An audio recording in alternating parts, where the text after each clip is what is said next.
The Warriors just swept the Cleveland Cavaliers.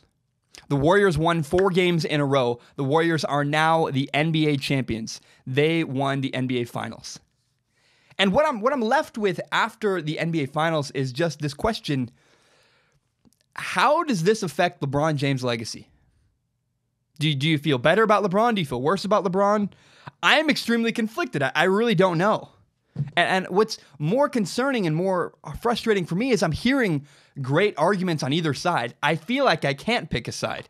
And I always do that. I always try to listen to both sides of every argument and pick a side. And the truth is, LeBron James' legacy is not black and white. It's hard to pick a side with LeBron James, which is why I think it's so fascinating and maybe so interesting. Why LeBron James' legacy is so fascinating and interesting to me. Now, the way I see it, sports fans have a choice. They do. You can either look at LeBron James reaching the NBA Finals this year an accomplishment. You know, LeBron James made it. Great accomplishment. Or you can look at it this way. You can say that losing in the NBA Finals hurts LeBron James. You have a choice. It's up to you. I do want to point something out. I want to go through the history of the NBA Finals between the Cavaliers and the Warriors, because I believe that this was the last time we'll ever see the Cavaliers and the Warriors meet in the NBA Finals, at least maybe not for 30 years. But I want to point something out about the history of the Finals. So the last 4 years, LeBron James and the Cavaliers have gone up against the Golden State Warriors. LeBron James won 1 of those 4 times. LeBron James is 1-3 against the Warriors in the Finals.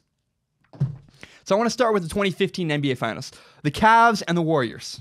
If you remember, it was Kevin Love was out. He was injured. And Kyrie Irving got injured in the beginning of Game 1. And so what happened was the Golden State Warriors in the 2015 NBA Finals, the Warriors had 3 stars: Klay Thompson, Steph Curry, and Draymond Green. And the Cavaliers only had LeBron James. So LeBron James lost those finals. It was 3 stars versus LeBron, and LeBron James lost. Now the next year in 2016, the Warriors won 73 games. They had the best record an NBA team has ever had in the NBA regular season. And in the finals, guess what? LeBron's team wasn't injured, so it was actually a fair fight. It was 3-on-3. 3 stars in Golden State and 3 stars with the Cavaliers. Steph Curry, Klay Thompson, Draymond Green versus LeBron, Kevin Love, and Kyrie Irving. 3-on-3. And in the fair fight, the Cavaliers won. When LeBron James actually had a fair fight against the Warriors, he won the game. They won in 7 games. Now, the following year, the Golden State Warriors followed up their loss in the championship. After losing a fair fight to the Cavaliers, they decided to up the ante. They didn't just reload, they brought in the second best player in the world. Kevin Durant joined a 73-win basketball team. Kevin Durant joined the team that beat his team in the Western Conference Finals and just lost the NBA Finals. And when it was 4 stars against 3, LeBron James lost. When the Warriors had 4 stars and LeBron James just had 3, the Cavaliers lost 4-1. Cavaliers only won 1 game in that NBA Finals. That is last year, 2 years ago, I guess. So this season now, in the offseason, between last year and this year, with just this year being the year that just happened, 2017-18, in the offseason, after losing his second finals to the Warriors, Kyrie Irving left. LeBron James lost 1 of his 3 stars. Kyrie Irving left to the Celtics. And what that did was made the matchup 4 stars versus 3. Interesting, because 4 stars versus 3 couldn't win. Now 4 stars versus 2 is what we had. When Kyrie Irving left, you had 4 stars with the Golden State Warriors and just 2, Kevin Love and LeBron James in Cleveland. And again, I point out, if 4-on-3 couldn't win, 4-on-2 definitely couldn't win. No chance. So all offseason, leading up to this last NBA season, all offseason, all we heard was, we expect LeBron James to lose in the finals. It's what we all expected. You expected it. I expected it. Nobody expected LeBron James to win the NBA Finals this year. Nobody did. And guess what? He didn't. Shocker. He made it, and he lost, which we all expected to happen. We all expected the Cavaliers and the Warriors would meet in the finals, and the Warriors would probably sweep the Cavaliers. Oh, guess what happened? Exactly what everybody said would happen.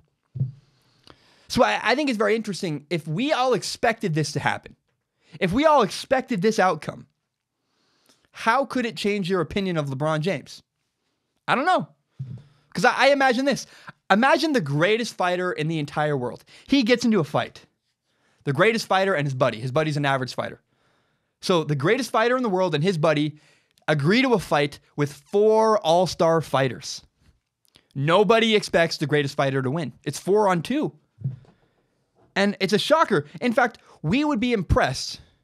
We were impressed when and if the greatest fighter of all time with his buddy made a 4-on-2 fight, an unfair fight. If he made it even competitive, we'd be impressed. And guess what? That's what happened in the NBA Finals. LeBron lost to a far better team with more better players, better bench, everything. And none of us were surprised when LeBron James lost in the NBA Finals. We all expected that. And yet we punish him because he made it competitive. LeBron James is now 3-6 in the NBA Finals. 3 wins, 6 losses. And we have expected this for months. But again, something happened over the course of the NBA Finals. What happened was these games were competitive. 2 of the 4 games the Cavaliers and the Warriors played were close at the end. And the 2 games that were close at the end, LeBron James lost. And it's so funny to me. This is where you have a choice. If you are a basketball fan, if you're a sports fan, you now have a choice. How do you judge LeBron? How do you judge LeBron? Game 1 was close. Close at the end. They lost in overtime. LeBron lost in crunch time of Game 1. And Game 3 was also close. LeBron had a close game and the ball with 3 minutes left, and LeBron still lost. Game 1 and Game 3 were close at the end, and LeBron James still lost. I remember something. Tony Romo, I watched him growing up. I remember his career very vividly. I watched almost every game Tony Romo played. He would lose a ton of close games. And people hated him. People hated Tony Romo, the former Dallas Cowboys quarterback. People hated him. Said he always loses close games. And what they never quite realized was the reason the games are even close is because of Tony Romo. Tony Romo's teams were awful, and he was getting the game within a distance. He was giving his team a chance to win. And they couldn't deliver. He didn't deliver, sure. But the only reason why games were close was because Tony Romo was on the Dallas Cowboys. They might have lost a lot of close games. But the only reason they were even in those games to begin with was because of Tony Romo. And LeBron James is very similar. LeBron James is the only reason the Cavaliers were even competitive in the NBA Finals. The only reason the Cavaliers were ever in an opportunity where they could have maybe won a game, they had LeBron James. If you switch LeBron James and Kevin Durant, it's not going to be competitive. It wouldn't. It's just the truth. Put any one star on that team. It's not competitive with the Warriors unless the one star is LeBron James. But I'm still very conflicted. I am still having a hard time with this because LeBron James lost in crunch time. He had opportunities, and he didn't deliver when it mattered most. And I've seen very interesting debates. I've seen debates all over the internet.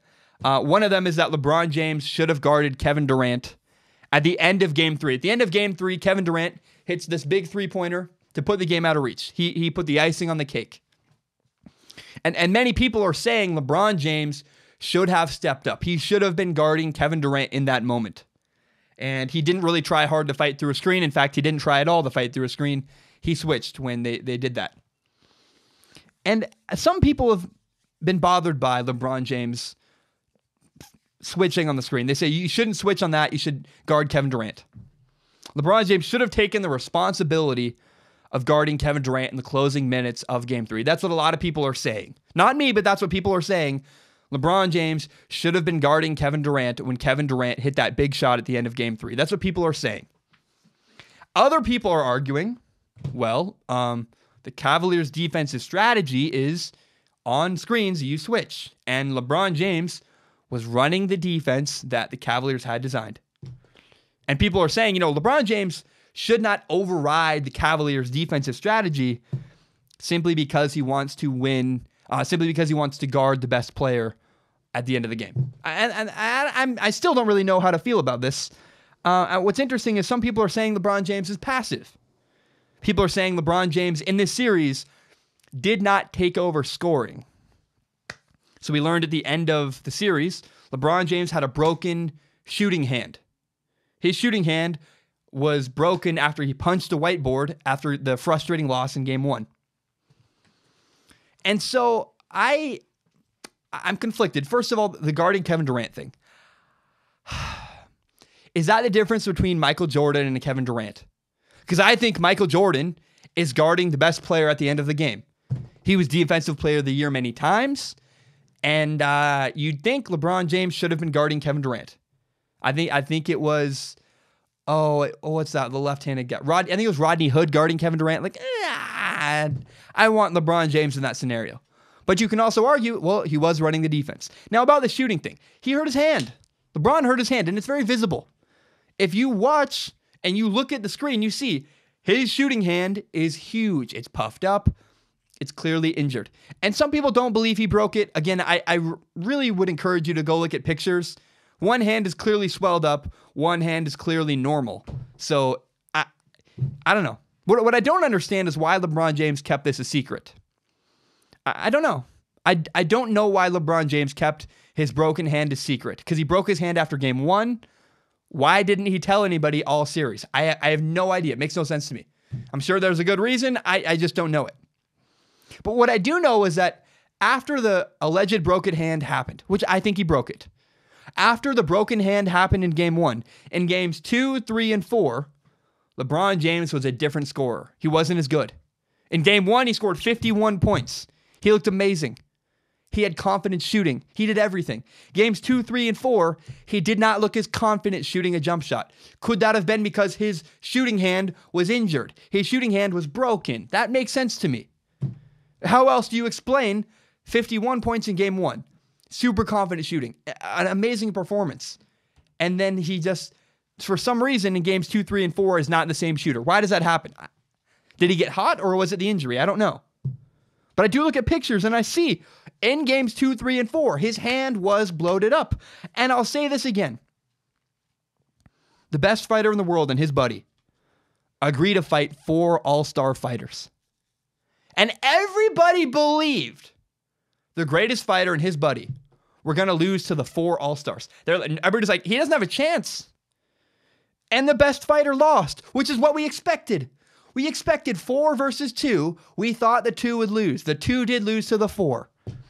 4 stars beats 2. We expected that. But nobody expected it to be a competitive fight. LeBron James did what nobody expected. There were times where it looked like he could have won. Interesting. Yet we punish him for doing well. It seems to me that if LeBron James had been blown out in 4 straight games, people would say, well, he was overmatched. But because he made those games competitive, now he's a loser that can't make it happen in close games. It's interesting to me. I don't know. I mean, LeBron James had 51 points in game 1. He's the only player in NBA history to score over 50 points and lose a game in the finals. He also had a triple-double in game 3 with a broken hand. I don't know. I don't know. I mean, I watched the game with my best friend's dad.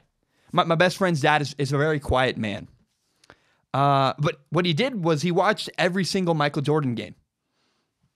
He watched Michael Jordan his entire career. And I always assumed because he watched Michael Jordan, because he's older and he watched that happen, because there's a generation gap. And I always assumed because of the generation gap between him and I, he would say, yes, Michael Jordan is the greatest basketball player of all time.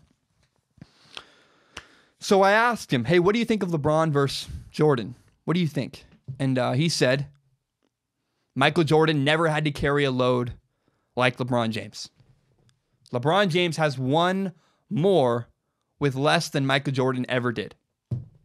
We never saw Michael Jordan win by himself. Horace Grant, Steve Kerr, Scottie Pippen, Dennis Rodman. Those 90s Bulls teams were the Warriors of the 90s.